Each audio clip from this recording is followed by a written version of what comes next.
সে এখন আনাজ, আর আনাজ করতে করতে আমার প্রচণ্ড পরিমাণ খিদে পেয়ে গেছে, তাই এখন আমি খাবো শশা। দেখো নরম নরম শশা, খেয়ে নিই চটপট করে।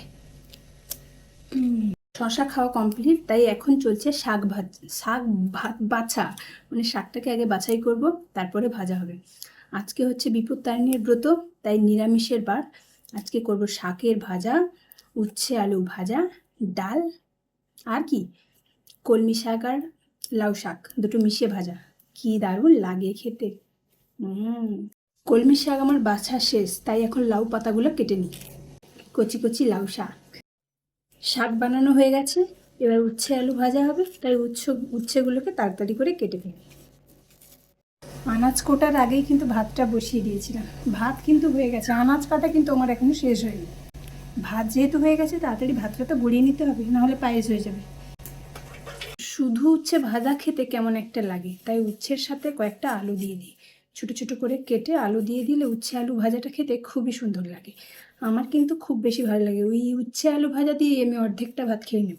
তো আমার প্রচণ্ড গরম হয়ে গেছে, দেখতেই পাচ্ছ কড়া দিয়ে ধুনো উঠছে, আর এই অবস্থায় আমি দিয়ে দেবো শাকগুলোকে। শাক ভাজা অল্প একটু লবণ দিয়ে দিলে নিরামিষ শাক ভাজা আর কি চল। অতক্ষণই শাক হয়ে গেল এইটুকু, আর একটু নেড়ে চেড়ে তুলে নিলেই আমাদের শাক ভাজা কমপ্লিট। হ্যাঁ, শেষে কিন্তু লঙ্কা দিতে ভুলে যাবেন। আবারও প্রচণ্ড তেল গরম হয়ে গেছে, এখন উচ্ছে আলুটাকে দিয়ে দেবো। উচ্ছে আলু ভাজিতেও বেশি কিছু মাল মশলা লাগেনি, শুধু অল্প নুন হলুদ দিয়ে এদিক সেদিক নাড়াচাড়া করে কিছুক্ষণ রেখে দিলেই ভাজি রেডি হয়ে যাবে। যা বসিয়ে দিয়ে আমি এখন এসেছি পেঁপে গাছে। কোন পেঁপেটা তুলবো সেটা ভাবছি। একটা পেঁপে তুলে ডালকে পেঁপে দিয়ে চেপে দেবো, মানে বুঝতে পারছো তো, ডাল দিয়ে পেঁপে খেতে আমার খুবই ভালো লাগে।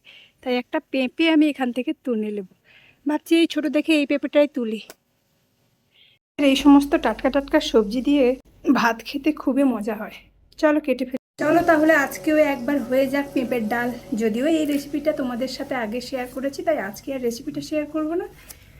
পেঁপেটাকে তাড়াতাড়ি করে কেটে নিই। দেখো পেঁপে কাটার পর কি সুন্দর তার ওই পেঁপের যে আঠাগুলো কীরকম শক্ত হয়ে জমাট বেঁধে যাচ্ছে, পুরো আঠার মতো। কিন্তু আঠা না, চটচটে না। যাই হোক, পেঁপেটাকে কেটে ফেলি।